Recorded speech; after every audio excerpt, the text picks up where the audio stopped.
আসসালামু আলাইকুম আপুরা, সবাই কেমন আছো? আলহামদুলিল্লাহ আমি ভালো আছি।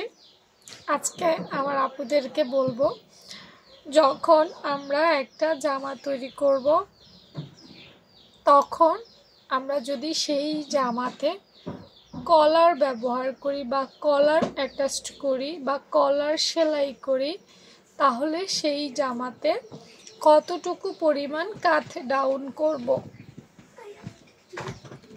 দেখো আপুরা, প্রথমেই বলি কাট ডাউন কেন করব। তুমি আয়নার সামনে দাঁড়াও বা তুমি কি করো, নিজে নিজেই একটু বোঝার চেষ্টা করো। আমাদের যে গলার পাশটা সেটা কিন্তু একটু উঁচু এবং আমাদের কাঁধের যে পাশটা সেটা কিন্তু একটু নিচু, তাই না? উপরে উঁচু নিচে নিচু। অনেকেই কিন্তু জামা বানানোর সময় এই কাট ডাউনটা খেয়াল করে না, যার কারণে আসলে কাঁধে কোনো প্রবলেম না হলেও সেটা মহড়ায় গিয়ে প্রবলেমটা দেখা দেয়। বগলের নিচে কুঁচকে থাকে, ফুলে থাকে, এটা কিন্তু কাট ডাউনের একটা কারণ। আমরা মনে করি বগল বোধহয় ঠিক মতো কাটা হয়নি, আসলে ওখানে বগলে সমস্যা না, এটা কাট ডাউনে সমস্যা থাকে।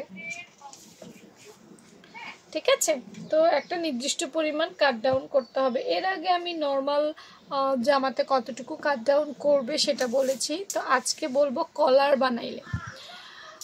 কলার বানালে হয় কি জানো, গলা বেশি একটা ছড়াইতে পারে না।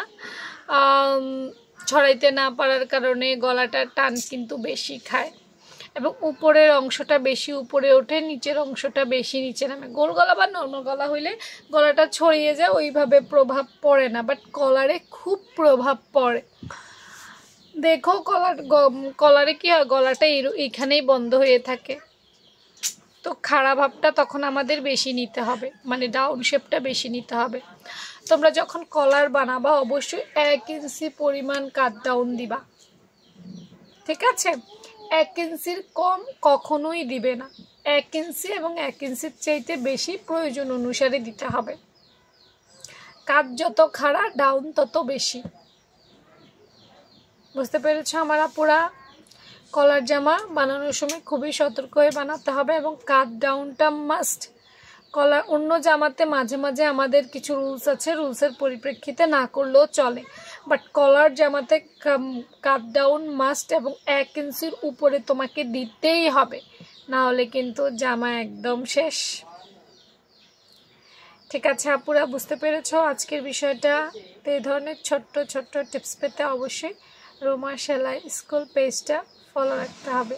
আল্লাহ হাফেজ।